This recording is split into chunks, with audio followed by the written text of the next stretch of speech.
ذاکر نائک اور احمد دیدات نے حضرت عیسی مسیح کی موت کے بارے میں احمدیہ نظریے کو بہت فروغ دیا ہے، جسے سون تھیوری کہتے ہیں۔ پہلے مغربی بے دینوں نے ایجاد کیا، پھر احمدیوں نے اسے مسلمانوں میں متعارف کرایا۔ صلیب پر جان دینے کے بعد عیسی علیہ السلام مردوں میں سے زندہ نہیں ہوئے تھے، وہ آسمان پر اٹھا لیے گئے تھے۔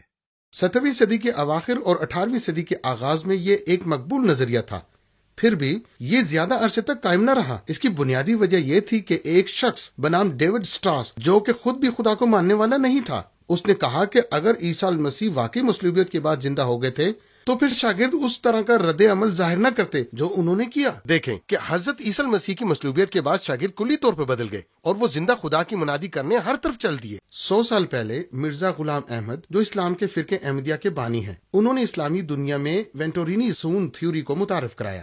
اس نے بھی یہ دعویٰ کیا کہ وہ مسیحا ہے، یعنی امام مہدی، جو حضور پاک کا ماتحت نبی ہے۔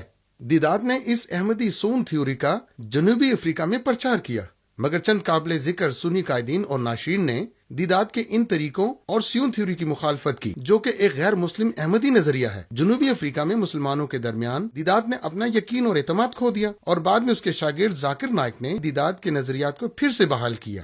الرازی نے جگہ لے لینے کے نظریے کے خاص مسائل کی ایک فہرست تیار کی ہے، جس نے سون تھیوری کو بھی نقصان پہنچایا۔ پہلا یہ کہ یہ تواریخی حقائق کی سچائی اور بنیادی اصولوں پر بھی شک کرنا ضروری سمجھتا ہے۔ دوم یہ کہ جب حضرت عیسی المسیح کے ساتھ روح القدس تھا تو پھر انہوں نے اپنے آپ کو کیوں نہ بچایا؟ سوم یہ کہ اگر اللہ تعالیٰ اس قابل تھے کہ وہ فوراً حضرت عیسی المسیح کو زندہ اوپر اٹھا لیتے تو اس سارے دھوکے کی ضرورت کیا تھی؟ چہارم، اس نظریے کا اختتام چشمدید گواہوں کی گمراہی پر ہوتا ہے اور لوگوں پر دھوکہ دہی کا اثر چھوڑتا ہے، اور یہ کوئی خدا کی حکمت نہیں ہے۔ پنجم یہ کہ مشرق و مغرب کے بے شمار مسیحوں نے رپورٹ دی ہے کہ انہوں نے حضرت عیسی المسیح کو صلیب پر مرتے ہوئے دیکھا۔ اگر ہم ان کی اس رپورٹ کا انکار کرتے ہیں تو یہ تواریخی حقائق پر شک کرنے کے مترادف ہوگا، اور اس طرح حضور اکرم کے نبی ہونے پر اور حضرت عیسی المسیح کے نبی ہونے اور تمام نبیوں کے وجود پر شک پیدا ہوتا ہے۔ یہ 5 مسائل تھے جس نے جگہ لے لینے کے ذریعے اور سون تھیوری دونوں کو غلط ثابت کیا، لیکن یہ دونوں اس وقت منظر عام سے غائب ہو گئے جب ہم نے قرآن مجید کی صحیح وضاحت پیش کی کہ